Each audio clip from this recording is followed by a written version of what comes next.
इसीलिए प्रीति लखनऊ आई थी और कोर्ट का काम खत्म होने के बाद वो बस स्टैंड पहुंची और दिल्ली जाने वाली बस पकड़ ली। लेकिन उस बस में एक औरत की सोने की चैन चोरी हो गई। इससे बस में बड़ा हंगामा मच गया और आखिरकार बस को पुलिस स्टेशन में रुकना पड़ा, जिससे काफी देर हो गई। फिर जब बस लखनऊ के थाने से निकलकर जब दिल्ली की ओर रवाना हुई, तब शाम ढल चुकी थी। तब सर्दी के दिन थे और जैसे जैसे शाम से रात हो रही थी, ठंड भी बढ़ती जा रही थी। वैसे आने से प्रीति ने सोचा था कि उसका कोर्ट का काम जल्दी हो जाएगा और दिन रहते ही वो दिल्ली जल्दी पहुंच जाएगी। इसलिए उसने न स्वेटर लिया था न शाल लिया था।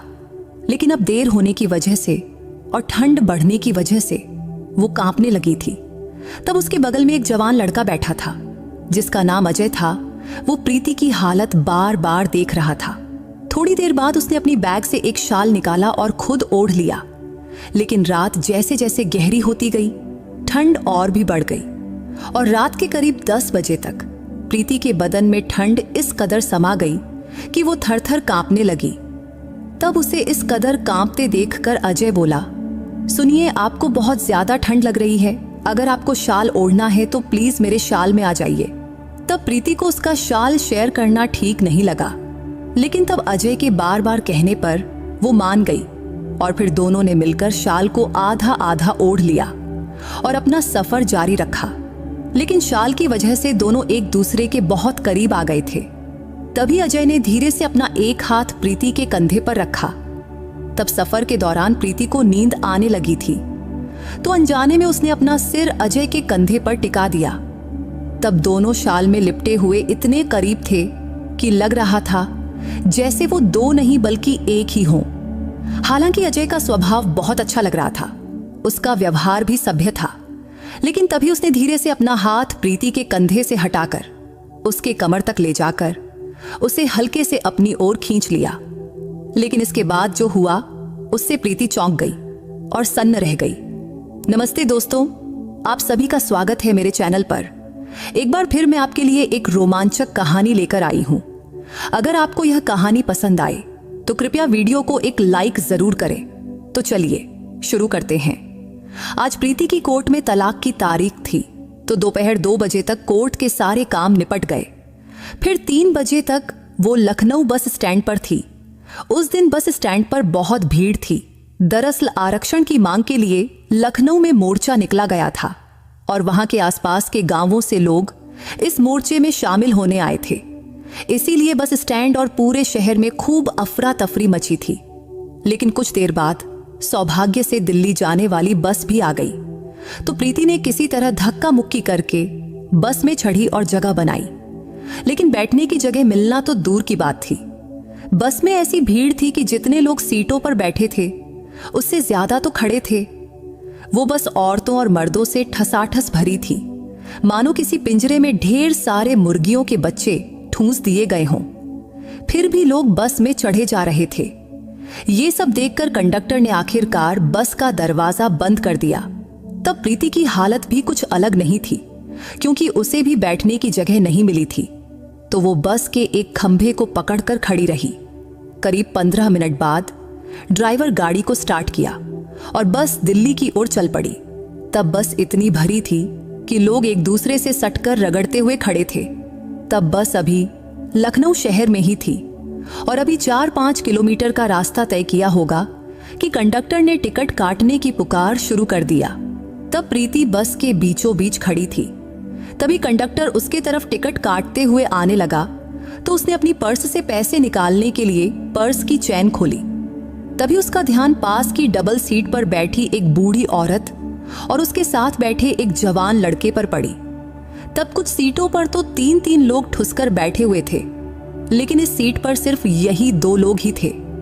तो प्रीति ने सोचा शायद ये लोग थोड़ी सी जगह देकर उसे बैठने दें। लेकिन बूढ़ी औरतें कैसी होती हैं ये तो आप सब जानते ही हैं। फिर भी जब प्रीति ने उस सीट की तरफ बढ़ी तो उस बूढ़ी औरत ने प्रीति की ओर गुस्से से देखा। तो प्रीति को लगा कि बूढ़ी औरत से जगह मांगने का कोई फायदा नहीं। तभी प्रीति अपने मन ही मन बोली, जाने दे प्रीति, बेकार का झमेला मोल लेना सही नहीं। तभी बस का कंडक्टर धीरे धीरे उसके पास टिकट काटते हुए आ रहा था। तभी अचानक उस बूढ़ी औरत ने प्रीति का हाथ पकड़ा और बोली, बेटी बैठेगी क्या? इतना कहकर वो बूढ़ी औरत थोड़ा सरक गई और अपने बगल में बैठे लड़के को खिड़की की ओर खिसकने को कहा। फिर उसने प्रीति को थोड़ी जगह बनाकर बैठने का इशारा किया। तब प्रीति उस बूढ़ी औरत को देखकर हैरान रह गई। तब उसे समझ नहीं आया कि उस बूढ़ी औरत के मन में ये दया का भाव कहां से जागा, क्योंकि तब उसे तो यकीन ही नहीं था कि वो बूढ़ी औरत उसे जगह देगी। लेकिन वो बूढ़ी औरत ने जो किया वो प्रीति के अब तक के तजुर्बे और सोच से परे था। अब उस बूढ़ी औरत ने जगह दे दी तो प्रीति का मन खुशी से झूम उठा।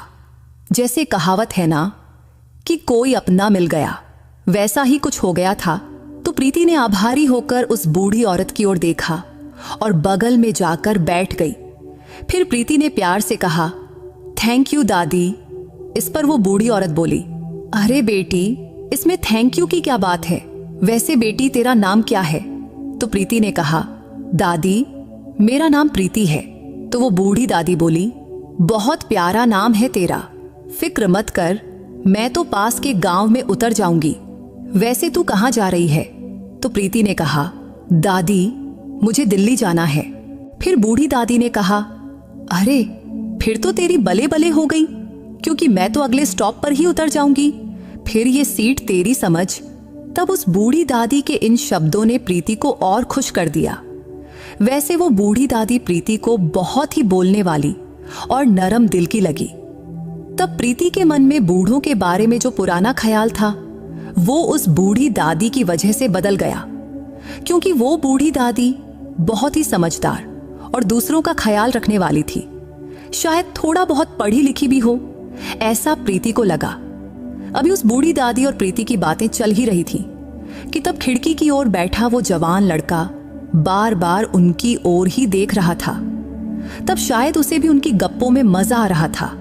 लेकिन तब वो बूढ़ी दादी इतना बोल रही थी कि उसने बीच में कुछ कहने की हिम्मत ही नहीं हुई। हालांकि तब ऐसा लग रहा था कि वो बोलना तो चाहता है पर चुप रहा। तभी थोड़ी देर बाद कंडक्टर प्रीति के पास टिकट काटने आ गया। तो प्रीति ने अपना टिकट कटाया। फिर बूढ़ी दादी ने अपना टिकट कटवाया। तब उसने पास के ही एक गांव का नाम बताया जो प्रीति के दिमाग में तो नहीं रहा। वैसे उसे याद रखने की जरूरत भी नहीं थी। तभी कंडक्टर ने खिड़की के पास बैठे उस लड़के से पूछा, टिकट कहाँ का चाहिए? तो उस लड़के ने कहा, मुझे दिल्ली की टिकट चाहिए। ये सुनते ही प्रीति को पता चला कि वो भी दिल्ली जा रहा है।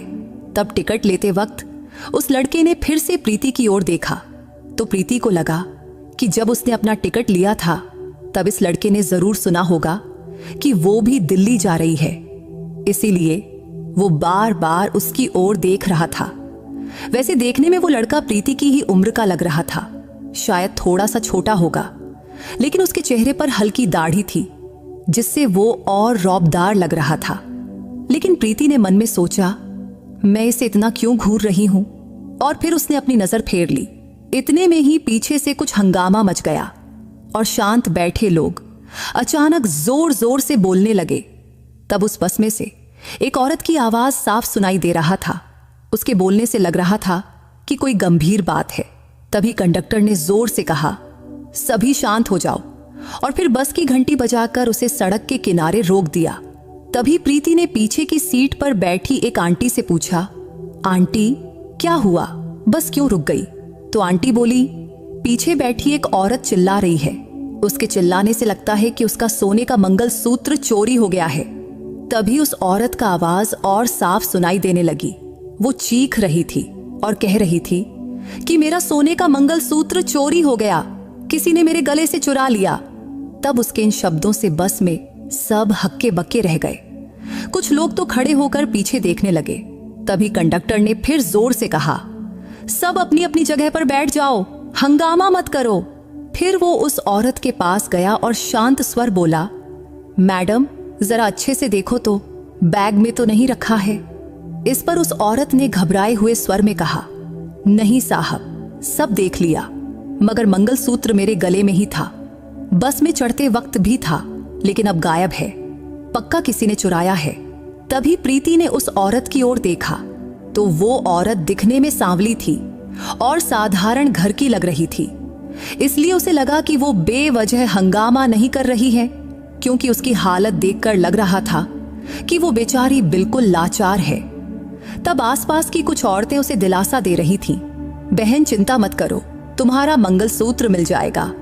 फिर कंडक्टर बोला, सभी शांत बैठो, मैं कुछ करता हूं।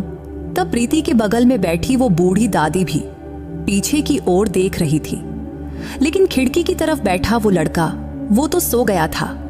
तभी हंगामे की वजह से उसकी भी नींद खुल गई, तो उसने थोड़ा घबराया हुआ चेहरा बनाकर उस बूढ़ी दादी से पूछा, दादी क्या हुआ?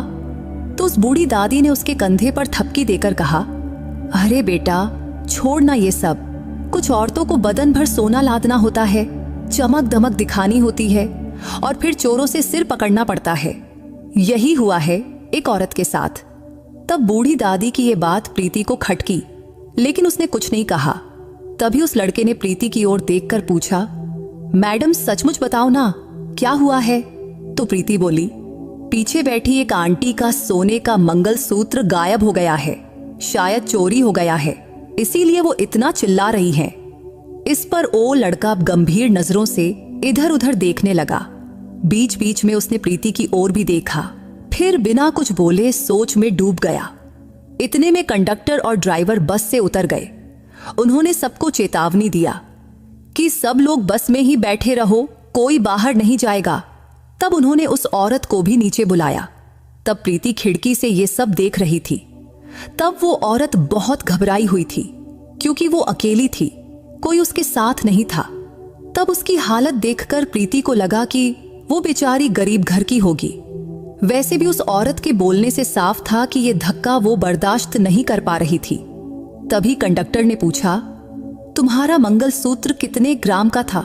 तो वो औरत बोली, वो डोरी वाला था, उसमें कुछ सोने के मणके थे, कुल मिलाकर 10 तोले का था। ये सुनकर प्रीति ने मन ही मन हिसाब लगाया। अगर सोना 8,000 रुपये प्रति ग्राम भी माना जाए तो उस आंटी का नुकसान करीब 1 लाख से ज्यादा का हुआ। उधर वो बूढ़ी औरत बड़बड़ाती रही, क्या जरूरत है इतना सोना लाद कर बस में घूमने की, बारात निकली थी क्या? तब वो बूढ़ी औरत इतना जोर से बोली कि बस में सबको सुनाई दे गया। कई लोग उसकी बात पर ठहाके मारकर हंस भी पड़े। वहीं प्रीति को बूढ़ी दादी थोड़ी बड़बोली लग रही थी, लेकिन उसने उसे जगह दी थी, इसीलिए वो उसकी आभारी थी, इसीलिए वो उनको कुछ नहीं बोली। तब पास बैठा वो लड़का भी बूढ़ी दादी की बात सुनकर हंस पड़ा। तब हंसते वक्त वो बड़ा हैंडसम लग रहा था, लेकिन तभी प्रीति फिर से सोचने लगी, मैं इसे इतना क्यों देख रही हूं? तभी बस में एक और औरत जोर से चिल्लाई, मेरा मंगलसूत्र भी चोरी हो गया है, मेरी जिंदगी उजड़ गई, हाय राम। अब तो सब लोग हक्के बक्के रह गए। तभी कंडक्टर बस में चढ़ा और उस औरत से पूछा, तुम्हारा मंगलसूत्र कितने ग्राम का था? तो वो बोली, 8 तोले का था। इस पर कंडक्टर हैरानी से बोला, 8 तोले का? तभी बूढ़ी दादी ने धीरे से कहा, अब क्या, अब तो हाथ से निकल गया। तब ये बात सिर्फ प्रीति और वो लड़का ही सुना और दोनों गाल में गाल दबाकर हंस पड़े। तभी प्रीति ने भी अपने गले का मंगलसूत्र टटोला तो उसका मंगलसूत्र सही सलामत था। तो उसने मन ही मन भगवान का शुक्रिया अदा किया और सीधा बैठ गई। तभी कंडक्टर जोर से बोला, सब अपनी अपनी जगह पर शांत बैठो, ये बस अब सीधा पुलिस स्टेशन जाएगी, अब वहीं पंचनामा होगा। फिर वो पहली औरत जिसका मंगलसूत्र चोरी हुआ था वो भी बस में वापस आकर बैठ गई। फिर ड्राइवर अपनी सीट पर गया और बस चालू कर दिया। बस अब लखनऊ के पुलिस स्टेशन की ओर चल पड़ी। तभी प्रीति ने घड़ी देखी, तब 6:30 बज रहे थे। फिर कुछ ही देर में बस पुलिस स्टेशन के पास एक जगह रुक गई। फिर थोड़ी देर बाद एक कांस्टेबल बस में चढ़ा और बोला, सब लोग आराम से नीचे उतरो, अब यहाँ सबकी तलाशी और पूछताछ होगी। ये सुनकर प्रीति ने सिर पकड़ लिया, ये क्या नया ड्रामा है, अब यहाँ कितना वक्त लगेगा और बस कब आगे बढ़ेगी। तब इन सवालों ने उसका टेंशन और बढ़ा दिया। फिर सब यात्री एक एक करके नीचे उतरे। सभी को लाइन में खड़ा किया गया, मर्द एक तरफ, औरतें दूसरी तरफ। थोड़ी देर बाद कुछ पुलिस वाली औरत भी आईं और तलाशी शुरू हुई। उन्होंने हर किसी की जेबें, बैग, सब कुछ टटोला और तब उन दोनों औरतों को अलग किनारे खड़ा किया गया था जिनका मंगलसूत्र चोरी हुआ था। तब शाम 6 बजे से रात के 9 बजे तक ये तमाशा चलता रहा। अब सबकी तलाशी और पूछताछ हो गई, लेकिन उन दोनों औरतों का मंगलसूत्र नहीं मिला। फिर धीरे धीरे लोग खुसुर पुसुर करने लगे। कुछ ने खुलकर बोलना शुरू किया, चोरी तो किसी एक ने की होगी ना, लेकिन सजा सबको मिल रही है। किसी ने कहा, साहब हमें जल्दी छोड़ दो। तब पुलिस वालों ने हालात की गंभीरता देखी और रात के 10 बजे सबको बस में वापस जाने की इजाजत दिया। तब प्रीति ने बस में चढ़ते वक्त बूढ़ी दादी को सहारा दिया। तब उसका एहसान का भाव था, क्योंकि बूढ़ी दादी ने उसे जगह दी थी तो उसकी मदद करना प्रीति का फर्ज था। बस में चढ़ते समय कंडक्टर ने हिदायत दिया, सब अपनी अपनी सीट पर ही बैठो और हंगामा मत करो। फिर प्रीति और बूढ़ी दादी अपनी सीट पर आए। तब खिड़की की तरफ वो लड़का पहले ही जाकर बैठ चुका था, तो प्रीति ने कहा, दादी आप बच में बैठिए।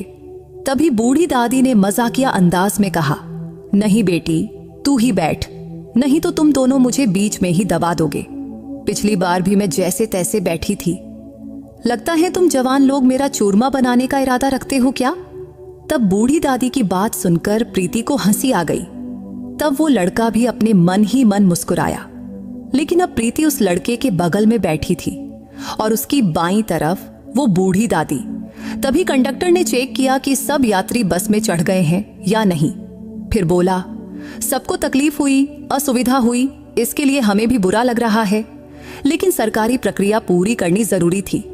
तभी पीछे से एक यात्री चिल्लाया, ठीक है साहब, अब बस जल्दी चलाओ। तभी कंडक्टर ने घंटी बजाया और बस पुलिस स्टेशन से बाहर निकल गई।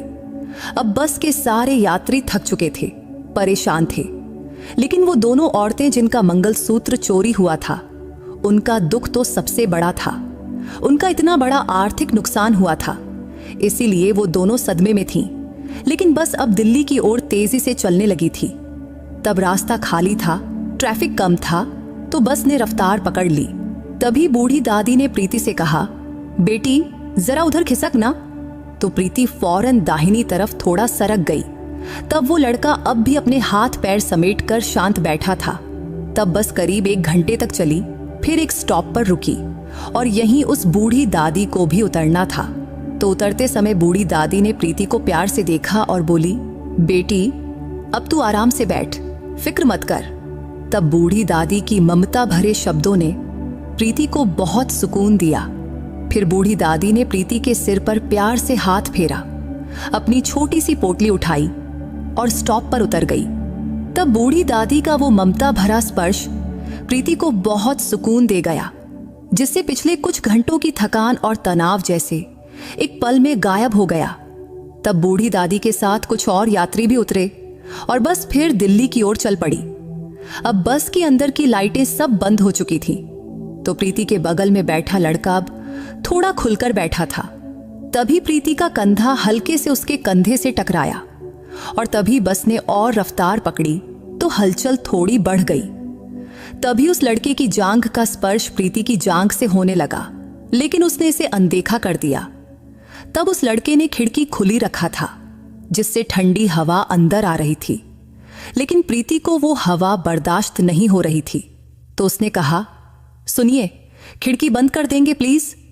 तो उस लड़के ने उसकी ओर देखा और बोला, हाँ जरूर, आपको अच्छा नहीं लग रहा तो बताना था ना। मैंने तो सोचा आपको हवा चाहिए, इसीलिए खुली रखी थी। रुको अभी बंद करता हूं। फिर उसने खिड़की बंद किया और माहौल थोड़ा शांत हो गया। तब सर्दी के दिन शुरू ही हुए थे और अभी तक इतनी ठंड नहीं पड़ी थी, लेकिन अब ठंड बढ़ने लगी थी। हालांकि कुछ यात्रियों ने खिड़कियां खुली रखी थीं, जिससे बस में ठंडी हवा जोरों से चल रही थी। तभी प्रीति के मन में आया, सबको बोल दे खिड़कियां बंद करो, ठंड लग रही है। लेकिन वो कोई कलेक्टर थोड़े ही थी कि सब उसकी बात मान ले, सो वो चुप रही। फिर थोड़ी देर बाद वो लड़का खड़ा हुआ और उसने ऊपर रखा अपना बैग निकाला और उसमें से एक शाल निकाला और बैग वापस ऊपर रखकर नीचे बैठ गया। फिर उसने शाल अपने चारों ओर लपेट लिया। तब प्रीति उसे देखती रही। तब उसने भी अपने मन में सोचा, काश मैं भी शाल लाई होती, लेकिन बेकार में बैग का बोझ क्यों उठाना। वैसे भी रात 9-10 बजे तक तो दिल्ली पहुंच ही जाती, लेकिन पुलिस स्टेशन में बस रुकने की वजह से वक्त बर्बाद हो गया था। लेकिन अब उसकी भरपाई सबको करनी पड़ रही थी। बस में छोटे छोटे बच्चे और बूढ़े लोग भी थे जिन्हें देर रात पहुंचने की तकलीफ होने वाली थी। अब बस में सन्नाटा छा गया था, लेकिन प्रीति के मन में विचारों का तूफान मचा हुआ था। तब रात के करीब 12 बजे होंगे, तो उसे अब बहुत ठंड लगने लगी थी। तभी बस नदी किनारे रुकी और कंडक्टर ने जोर से कहा, अगले 20 मिनट यहीं रुकेंगे, जिसे चाय पानी करना है वो फटाफट निपटा ले। तब प्रीति के लिए ये मौका था गरम चाय पीकर ठंड भगाने के लिए, तो वो फौरन बस से उतर गई। तब कई यात्री नीचे उतरे तो कुछ बस में ही रहे। फिर प्रीति नदी किनारे एक बेंच पर बैठी और चाय मंगवाई। फिर गरम चाय पीते हुए उसके शरीर में थोड़ी गर्मी आई। तब पास ही थोड़ी दूर पर वो लड़का भी खड़ा था। तभी प्रीति ने उसे देखकर पूछा, सुनिए, आपने चाय नहीं ली? इस पर वो हंसकर बोला, हाँ ले रहा हूं, मंगवाया हूं, अभी लाएंगे। फिर थोड़ी देर बाद वेटर ने उसकी चाय भी लाकर दिया। तब प्रीति के बगल में थोड़ी जगह खाली थी, तो उसने नम्रता से कहा, अगर आप चाहें तो यहां बैठ सकते हैं। इस पर उस लड़के ने हल्के से मुस्कुराकर प्रीति को थैंक यू कहा और उसके बगल में बैठ गया। फिर दोनों ने मिलकर चाय खत्म किया। चाय पीते वक्त उस लड़के ने पूछा, आप भी दिल्ली जा रही हैं ना? तो प्रीति बोली, हाँ दिल्ली ही जा रही हूं। तभी बस मिनट का ब्रेक खत्म हुआ तो सारे यात्री बस में वापस चढ़ने लगे। तो प्रीति भी बस में चढ़ गई और खिड़की की साइड जाकर बैठ गई। तभी उस लड़के ने भी उसके पीछे पीछे बस में चढ़ा। बस में चढ़ने के बाद उसने प्रीति से पूछा, सुनिए, जरा खिसकेंगी? इस पर प्रीति खिसकते हुए बोली, अच्छा आप खिड़की की तरफ बैठना चाहते हैं? इस पर वो बोला, नहीं नहीं, आप ही बैठिए। तो प्रीति खिड़की की तरफ थोड़ा और सरक गई और वो लड़का उसके बगल में बैठ गया। फिर उसने अपना शाल उठाया और ओढ़ लिया। शाल ओढ़ते वक्त उसने प्रीति की ओर देखा। तभी प्रीति की नजर भी उससे मिली। तब पहली बार दोनों की आंखें इस तरह टकराई थी। थोड़ी देर बाद वो लड़का ने शाल को आधा ओढ़ा और प्रीति से बोला, अगर आपको भी शाल ओढ़ना है तो शाल के अंदर आ जाइए। इस पर प्रीति हंसकर बोली, अरे नहीं नहीं, मुझे इतनी ठंड नहीं लग रही, चाय पी ली है, अब ठीक हूं, लेकिन पूछने के लिए शुक्रिया। इस पर उसने हंसा और अपनी शाल को अच्छे से ओढ़ लिया। तभी बस फिर से चल पड़ी। अब भी दोनों एक दूसरे के बिल्कुल करीब बैठे थे। तभी प्रीति के दिमाग में विचार चलने लगे, रात को स्टॉप पर उतरकर घर कैसे पहुंचूंगी? तभी उस लड़के ने बोला, आपने देखा क्या? तभी प्रीति घबराकर बोली, क्या? तो वो बोला, वो पीछे बैठी आंटी जिसका मंगलसूत्र चोरी हुआ है, वो कितनी दुखी है, उसका चेहरा एकदम उदास हो गया है। और वो आगे बैठी आंटी जिसका भी मंगलसूत्र चोरी हुआ है, लेकिन उसके चेहरे पर जरा भी फिक्र नहीं दिख रही है। इस पर प्रीति ने कहा, मतलब आप क्या कहना चाहते हैं? समझ नहीं आया। तो वो लड़का प्रीति के थोड़ा करीब आया और धीमी आवाज में बोला, मुझे लगता है कि वो आगे वाली आंटी ही चोर हो सकती है।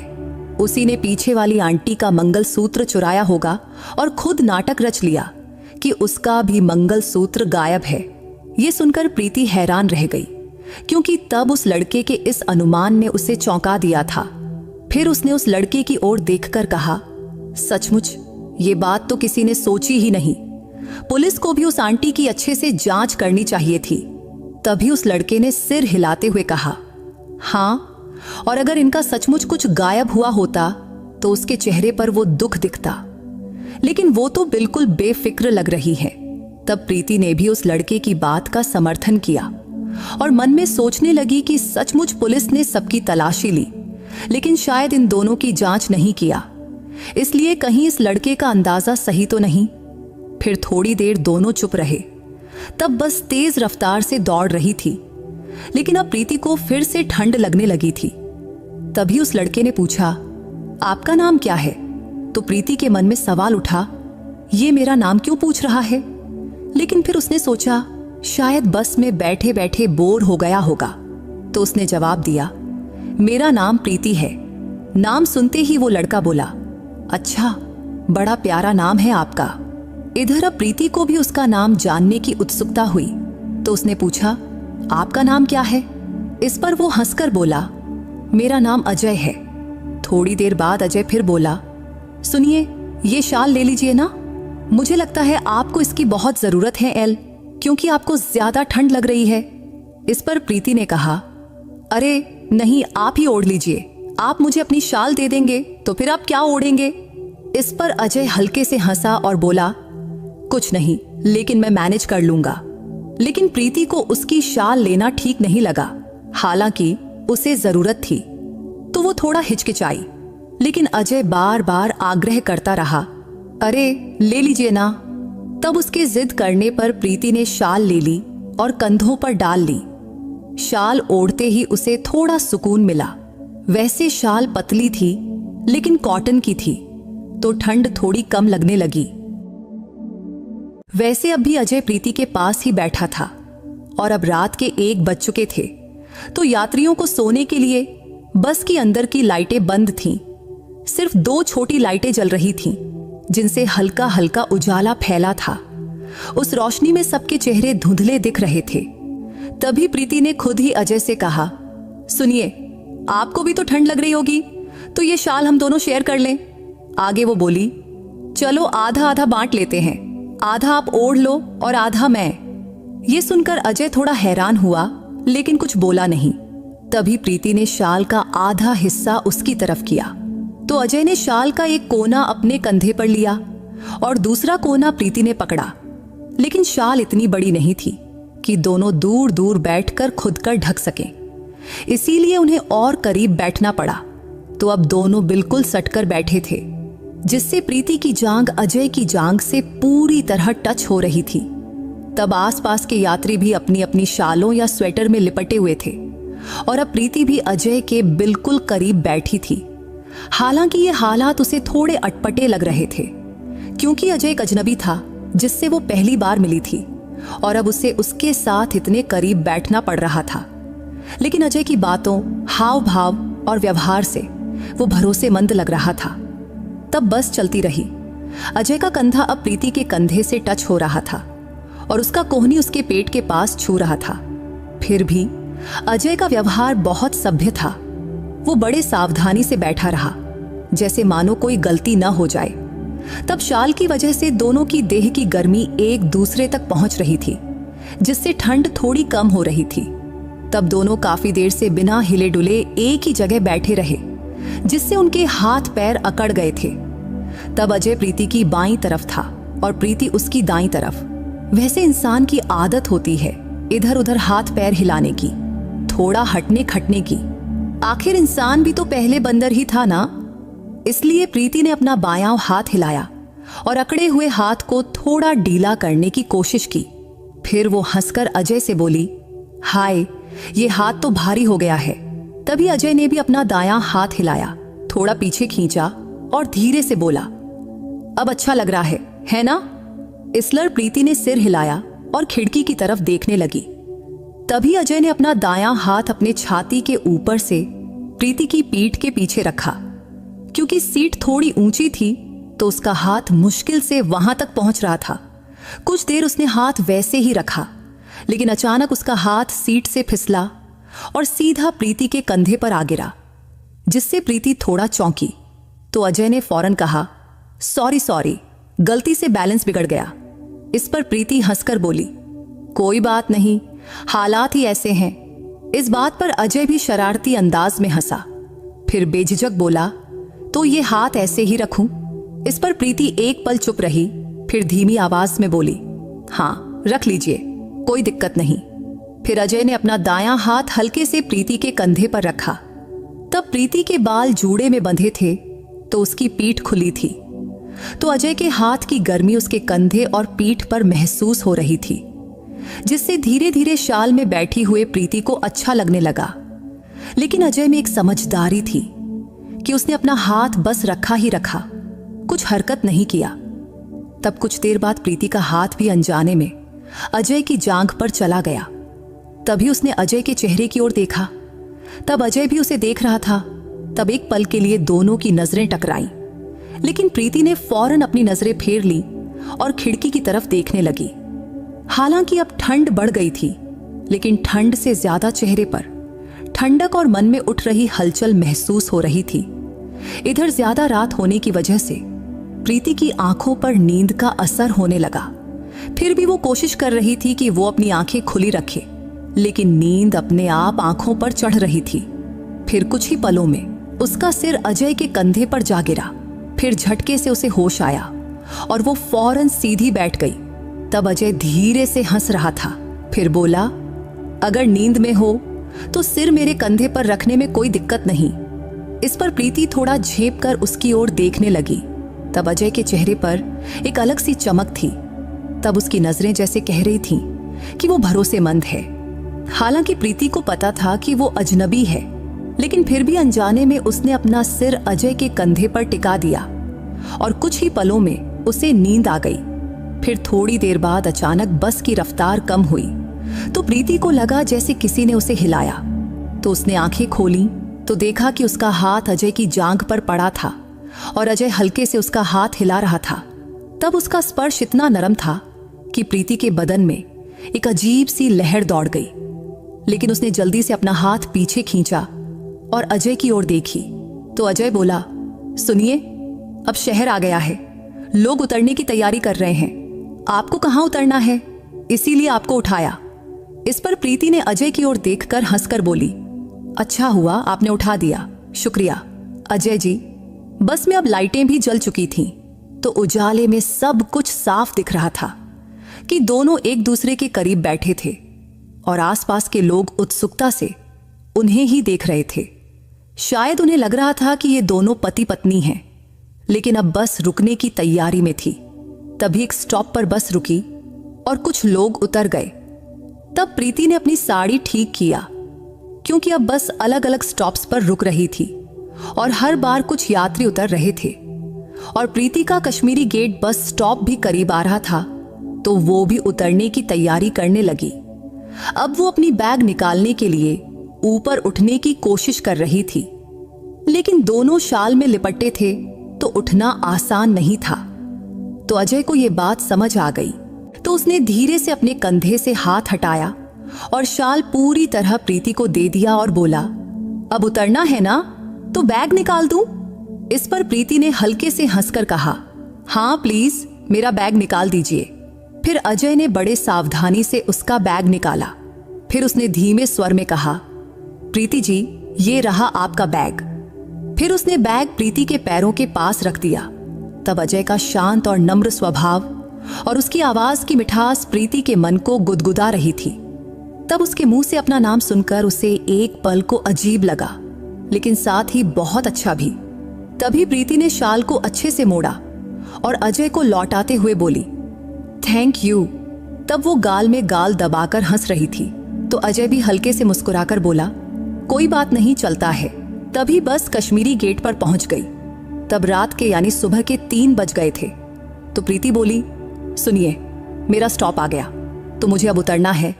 तो अजय बोला, अच्छा तो चलिए, मैं आपको छोड़ देता हूं। तभी बस रुकी और दोनों नीचे उतर गए।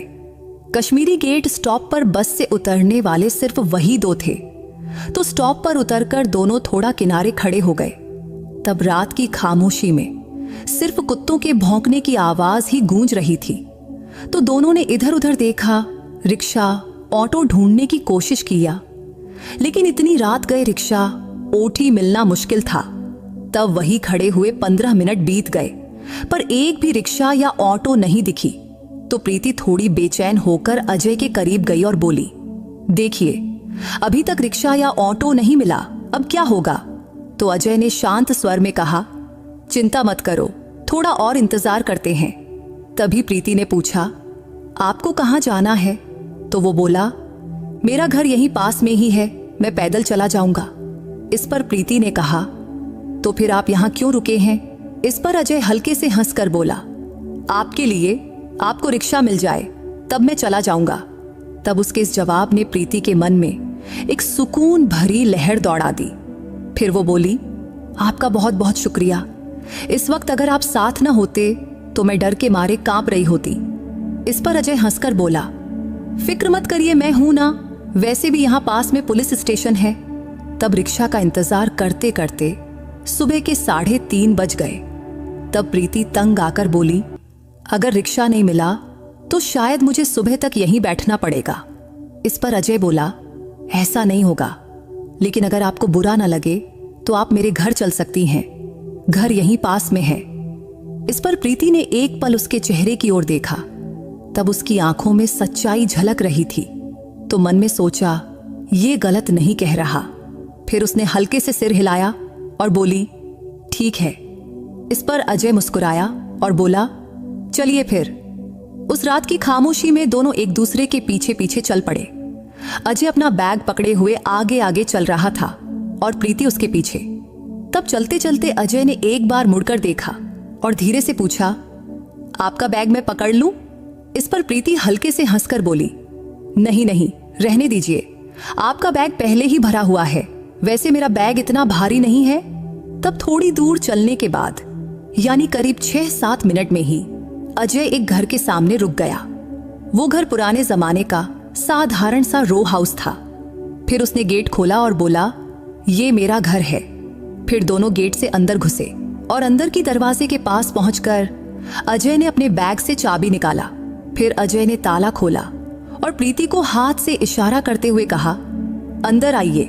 फिर प्रीति धीरे से चौखट पर कदम रखकर घर में घुस गई। वो घर साधारण लेकिन साफ सुथरा था। अंदर जाते ही अजय ने कहा, अपना बैग यहां रख दीजिए। तो प्रीति ने बैग कुर्सी पर रख दिया।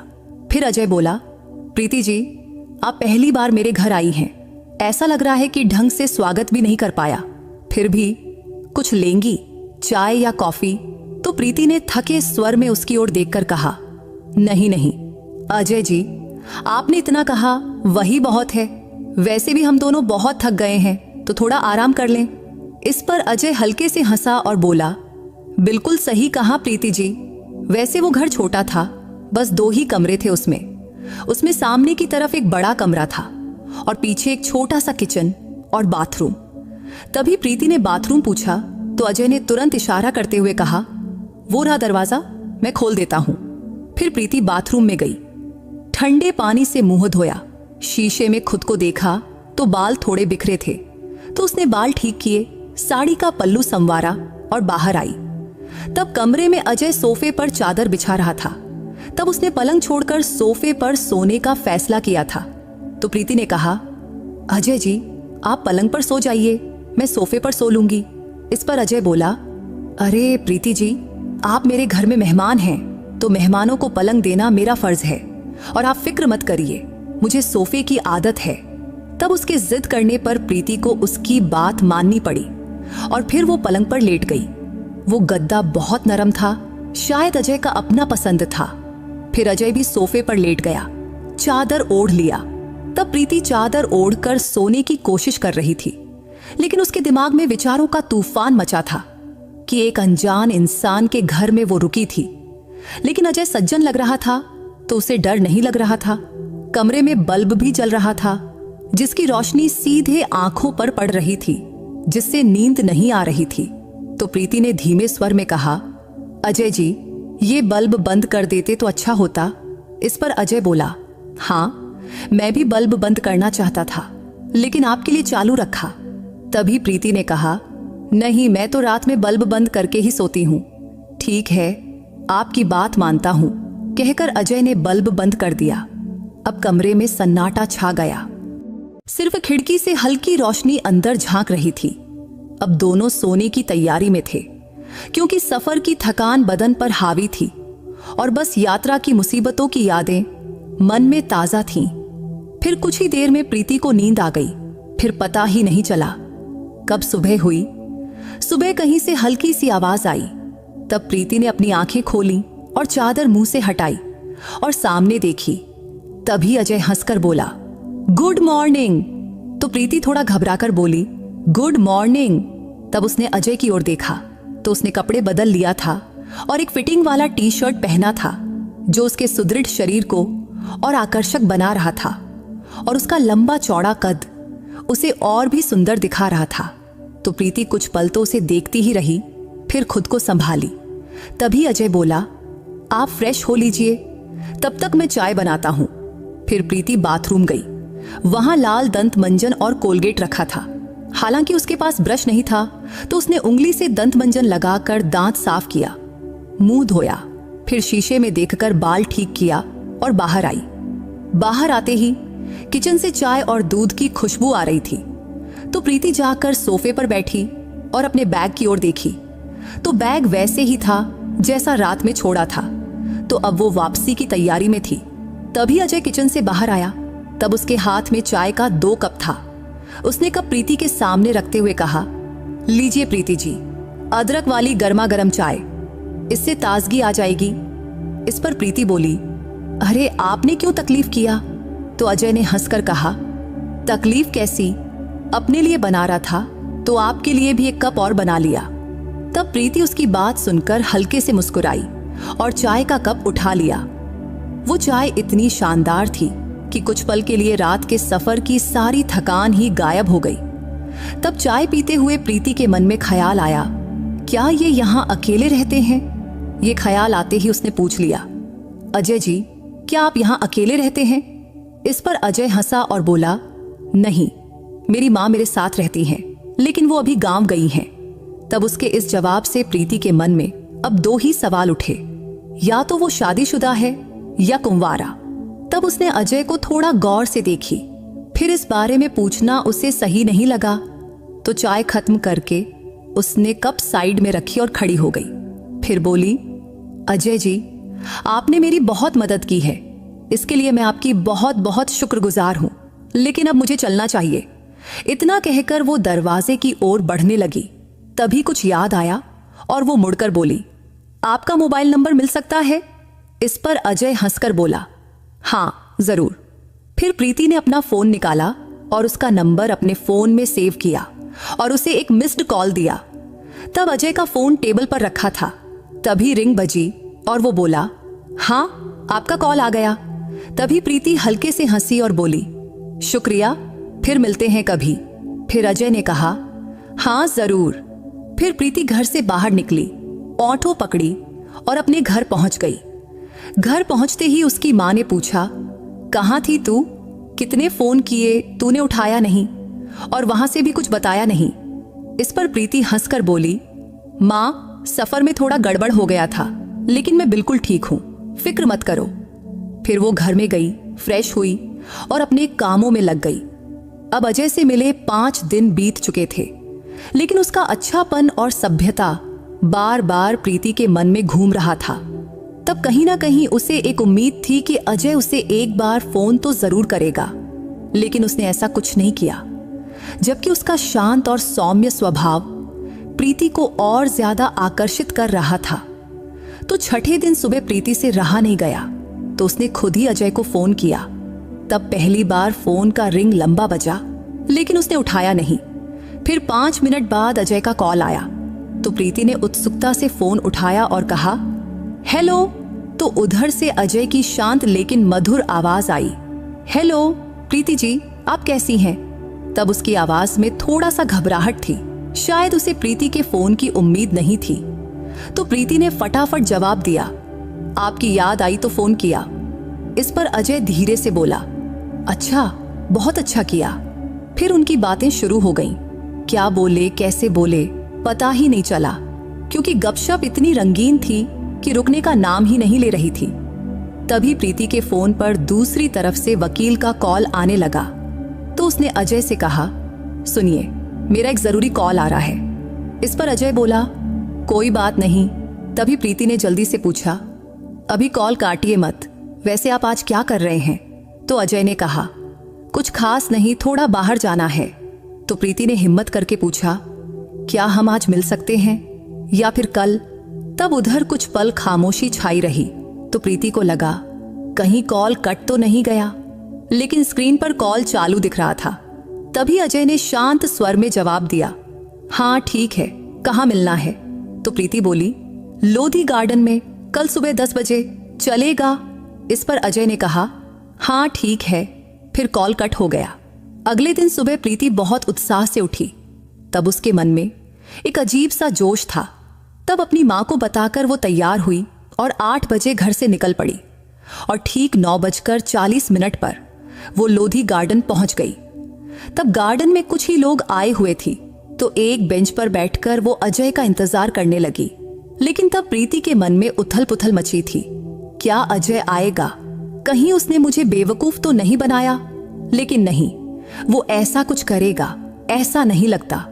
तभी उसका फोन बजा तो स्क्रीन पर अजय का नाम दिखा, तो उसने जल्दी से फोन उठाया। तो अजय ने पूछा, हेलो, आप कहाँ हैं? तो प्रीति ने कहा, मैं यहाँ हूँ, गार्डन के बाईं तरफ गुलाब के पौधों के सामने, बस आ रहा हूँ। इतना कहकर अजय ने फोन काट दिया। इधर अब प्रीति की धड़कनें तेज हो गईं। उसने खुद को देखा, दुपट्टा ठीक किया। उसने रंग बिरंगा स्लीवलेस टॉप और मैचिंग दुपट्टा पहना हुआ था। तब कुछ ही पलों में वो अजय को दूर से अपनी ओर आते देखकर खड़ी हो गई। तब उसे देखते ही उसका दिल और जोर जोर से धड़कने लगा। तभी अजय पास आया और हंसकर बोला, सॉरी, थोड़ा लेट हो गया। इस पर प्रीति ने हंसकर कहा, कोई बात नहीं, बस 10 मिनट की देरी हुई है। तभी वो थोड़ा घबराई हुई बेंच पर बैठ गई। तब चारों तरफ हवा में लहराते पेड़ों की छांव, पक्षियों की चहचहाहट और उनके बीच की खामोश बातों ने एक रोमांटिक माहौल बना दिया था। इसके साथ ही अजय का सादा और सच्चा व्यक्तित्व धीरे धीरे प्रीति का दिल जीत रहा था। लेकिन उसे समझ नहीं आ रहा था कि बात शुरू कैसे करे। तभी उसने अजय की ओर देखकर धीरे से पूछा, आपका गांव कहाँ है? तो अजय बोला, मेरा गांव दिल्ली के पास ही है, माँ वहीं रहती हैं, वो अभी अगले 20 दिन तक गांव में ही रहेंगी। इस पर प्रीति ने पूछा, अच्छा, तो खाना पीना कैसे मैनेज करते हैं? इस पर अजय हंसकर बोला, एक टाइम बाहर से मैनेज कर लेता हूं और एक टाइम घर पर जो बन जाए वही खा लेता हूं। तब उसके सादे और मजेदार जवाब पर प्रीति भी हंस पड़ी। तब वो प्रीति के कपड़ों को ही देख रहा था, जैसे कुछ पूछना चाहता हो, लेकिन हिम्मत नहीं कर पा रहा था। इसलिए कुछ पल खामोशी में बीते। फिर आखिरकार अजय ने पूछ ही लिया, और आपके मिस्टर वो कहाँ रहते हैं? तब ये सवाल सुनकर प्रीति थोड़ा चुप हो गई। तभी अजय ने फौरन सॉरी कहते हुए घबराकर पूछा, कुछ गलत तो नहीं पूछ लिया? इस पर प्रीति ने शांत स्वर में कहा, नहीं नहीं, ऐसी कोई बात नहीं। सच कहूं तो मेरे पति के साथ मेरी कुछ दिक्कतें थीं, इसलिए हमारा लखनऊ कोर्ट में केस चल रहा है और हमारे तलाक की प्रक्रिया शुरू है। तब उसके जवाब से अजय थोड़ा गंभीर हो गया। फिर उसने नम्रता से कहा, सॉरी, मुझे नहीं पता था। तभी प्रीति ने अजय की ओर देखकर कहा, अजय जी, आप सॉरी क्यों कह रहे हैं? जिंदगी है, इसमें अच्छा बुरा तो चलता ही रहता है। वैसे भी भगवान किसी को परफेक्ट जिंदगी नहीं देता। इस पर अजय हंसकर बोला, सच कहा प्रीति जी, आप बिल्कुल ठीक कह रही हैं। तब उसकी आंखों में प्रीति के लिए इज्जत साफ झलक रही थी। तब बातों बातों में वक्त कब बीत गया पता ही नहीं चला।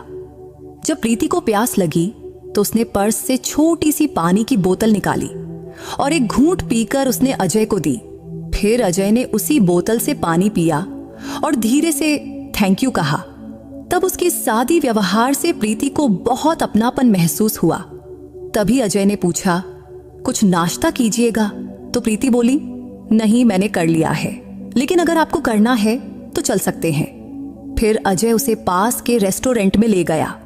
फिर दोनों ने मजे से छोले भटूरे खाया। खाने के बाद प्रीति ने बिल देने के लिए पर्स से पैसे निकाली। तभी अजय बोला, रहने दीजिए, मैं दे दूंगा। तब उसके इस रिस्पेक्ट भरा स्वभाव से प्रीति को बहुत अच्छा फील हुआ। तब नाश्ते के बाद वक्त कैसे बीत गया पता ही नहीं चला। अब दोपहर का 2 बज गया था। तो आखिरकार अजय ने हंसकर कहा, चलो प्रीति जी, अब चलते हैं, फिर कभी मिलते हैं। इस पर प्रीति ने भी हंसकर कहा, हाँ जरूर, लेकिन आपको एक बार मेरे घर जरूर आना चाहिए, फिर हमें ये दोस्ती निभानी चाहिए। इस पर अजय बोला, हाँ जरूर आऊंगा, आपका न्योता मंजूर है। फिर प्रीति ने शरारती लहजे में पूछा, वैसे कब आ रहे हैं? इस पर अजय ने जवाब दिया, 4-5 दिन बाद शाम को आ जाऊंगा। तभी प्रीति ने कहा, शाम को सिर्फ आना ही नहीं है, आपको मेरे घर पर खाना भी खाना पड़ेगा। तो अजय ने शरारती भरे लहजे में जवाब दिया, ठीक है, और फिर दोनों हंस पड़े। इसके बाद घर लौटने के बाद प्रीति बार बार अजय के ख्यालों में ही खोई रहती, क्योंकि उसका सादापन और संयम उसके मन को बहुत भा रहा था। और ये बात उसे सबसे खास लगी कि अजय ने उसके अतीत के बारे में ज्यादा सवाल नहीं किया। इसलिए तो उसके व्यवहार में एक अनोखा जादू जैसा उसे लग रहा था, जो प्रीति के दिल को बार बार छू रहा था। सोमवार का दिन था। उसकी मम्मी पापा एक शादी में गए थे और प्रीति घर पर अकेली थी। तब अजय के विचारों ने उसके मन को पूरी तरह जकड़ लिया था। तभी आखिरकार उसने शाम को अजय को खाने का न्योता देने के लिए फोन किया। तब अजय ने खुशी खुशी हामी भर दिया। वैसे भी उसने 4-5 आने को कहा था, तो आज आता ही, लेकिन उससे पहले ही प्रीति ने कॉल कर दिया। फिर शाम होते ही प्रीति की बेचैनियां बढ़ने लगी। वो तरह तरह के खाने बनाने लगी। जब शाम का 8 बजा, तब दरवाजे की घंटी बजी तो प्रीति का दिल जोर जोर से धड़कने लगा। फिर उसने दरवाजा खोला। तब दरवाजा खोलते ही अजय के चेहरे पर शांत सी मुस्कान देखकर प्रीति के चेहरे पर भी हंसी खिल गई। फिर अजय अंदर आकर सोफे पर बैठा और प्रीति रसोई में चली गई और खाना बनाने लगी। तब उसने पनीर की सब्जी, टूप लगी रोटियां, खड़ी और साथ में तीखा सलाद बनाया। तब कम वक्त में खाना तैयार हो गया। फिर दोनों टेबल पर बैठकर गपशप करते हुए खाना खाने लगे। तब खाना खाते खाते मजेदार बातें होती रहीं। तब अजय ने प्रीति के खाने की तारीफ करते हुए कहा, प्रीति जी, इतनी मजेदार पनीर की सब्जी, सलाद और खड़ी, बहुत दिनों बाद घर का खाना खाने का मजा आया है। तब उसकी तारीफ से प्रीति का मन खुशी से भर गया। फिर खाना खत्म होने के बाद दोनों सोफे पर बैठे, टीवी चालू किया और हल्की फुल्की बातें करने लगे। तभी प्रीति ने हंसकर पूछा, अजय जी, आपको आइसक्रीम पसंद है? तो अजय ने शरारती अंदाज में कहा, सच कहूं तो खाने के बाद कभी आइसक्रीम नहीं खाई है, लेकिन आपकी बात कैसे टाल सकता हूं। तभी प्रीति ने फौरन फ्रिज से 2 आइसक्रीम निकाली, एक अजय को दी और दूसरी खुद ली। फिर दोनों साथ में आइसक्रीम खाने लगे। तब भी अजय का सादापन और स्वभाव प्रीति को बहुत भा रहा था। तब आइसक्रीम खत्म होने के बाद दोनों फिर से सोफे पर बैठ गए। फिर अजय ने कहा, आपका मोबाइल तो बहुत अच्छा है, कौन सा है? तो प्रीति ने हंसकर जवाब दिया, सैमसंग का है, ज्यादा महंगा नहीं लेकिन अच्छा है। तभी अजय थोड़ा और करीब सरक गया और प्रीति के हाथ पर हल्का सा छूते हुए बोला, कोई मजेदार कॉमेडी वीडियो दिखाइए ना। तो प्रीति ने मोबाइल पर कुछ मजेदार रील्स चलाई। फिर दोनों देखकर खूब हंसे। तब उस हंसी और बातों में दोनों एक दूसरे के और करीब आ गए थे। तभी अजय ने प्रीति के कंधे पर हल्के से हाथ रखा तो प्रीति थोड़ा घबरा गई, लेकिन कुछ बोली नहीं, क्योंकि उसके स्पर्श में एक खास तरह का अपनापन था। लेकिन धीरे धीरे अजय ने उसे अपनी ओर खींच लिया। तब उसकी आंखों में साफ साफ भावनाएं झलक रही थीं। तो प्रीति ने भी उसे रोका नहीं। तब उनके चेहरे आसपास आए और अनायास ही दोनों के होंठ एक दूसरे को हल्के से छू गए। उस पल में प्रीति का मन और शरीर अजय के स्पर्श से सराबोर हो गया। तभी अजय ने उसे धीरे से सोफे पर लिटाया और उसकी गर्दन पर हल्का सा चुंबन दिया, जिससे प्रीति के बदन में जैसे बिजली सी दौड़ गई। तो उसने अपनी आंखें बंद कर ली और उस लम्हे का आनंद लेने लगी। फिर अजय ने उसके बालों पर हाथ फेरा, दुपट्टा साइड में किया और दोनों प्यार की एक अनोखी दुनिया में खो गए। उस रात अजय ने उसे भरपूर प्यार दिया और प्रीति ने भी पूरे दिल से उसका साथ दिया। तब एक दूसरे की बाहों में वो रात प्रीति के लिए अविस्मरणीय बन गई। सुबह जब प्रीति की आंख खुली तो अजय उसके पास ही था। तब उसे शांत सोते देख प्रीति का मन उसकी रात की प्रेम भरी यादों से भर गया। फिर वो उठी, कपड़े ठीक की, नहाई और नाश्ता तैयार किया। तब नाश्ते के दौरान अजय ने कहा, प्रीति एक बात कहूं? तो प्रीति ने जवाब दिया, हाँ कहिए ना। तो अजय बोला, प्रीति कल की रात मेरी जिंदगी की सबसे खास रात थी। तब उसने रात के उन पलों को इतने प्यारे शब्दों में बयां किया कि प्रीति के मन में उसके लिए इज्जत और भरोसा और बढ़ गया। फिर नाश्ते के बाद अजय जाने की तैयारी करने लगा। तब जाते वक्त अजय ने प्रीति का हाथ थामते हुए कहा, प्रीति जिंदगी बहुत खूबसूरत है, लेकिन तुम्हारे साथ ने इसे और भी हसीन बना दिया। तब उसके इन शब्दों से प्रीति का मन खुशी से झूम उठा। फिर वो हंसकर उसे विदा दी और अजय अपने घर चला गया। इधर प्रीति घर का सामान समेटने में लग गई। तभी उसे सोफे पर अजय का पर्स पड़ा दिखा। तो उत्सुकता से उसने पर्स खोला तो उसमें एक पहचान पत्र था जिसमें लिखा था अजय एलोन, अविवाहित। तब ये देखकर प्रीति का आनंद और दोगुना हो गया, क्योंकि अजय अभी कुंवारा था। तो ये ख्याल उसके मन में उम्मीद की किरण जगा गई। लेकिन तभी उसके मन में एक और सवाल उठा कि वो अभी पूरी तरह आजाद नहीं थी। उसका तलाक अभी पूरा नहीं हुआ था। तो उसे लगा कि इस नए रास्ते पर चलने से पहले उसे खुद को पूरी तरह मुक्त करना होगा। तब प्रीति ने ठान लिया कि अब उसे अपने पति से तलाक ले ही लेना है। वैसे भी वो खुद उससे अलग होने को बेताब था, फिर वो क्यों जबरदस्ती रिश्ते को थामे रखे। तब इस ख्याल ने उसके मन को और मजबूत कर दिया।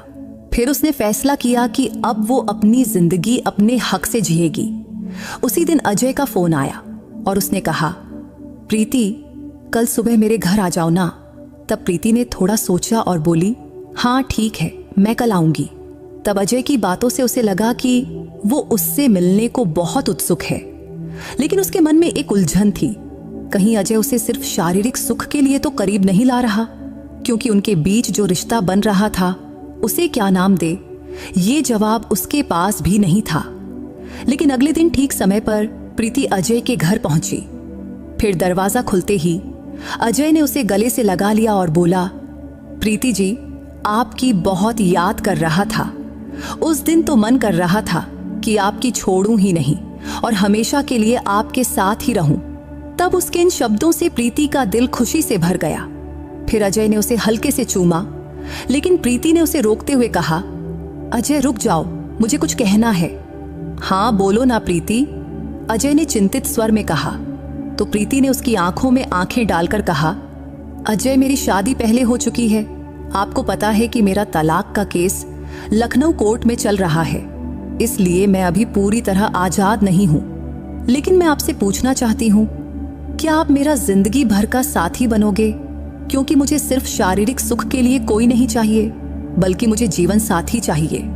अगर आप तैयार हो तो मेरे लिए इससे बड़ा सौभाग्य कुछ नहीं। तब ये सुनकर अजय के चेहरे पर खुशी की लहर दौड़ गई।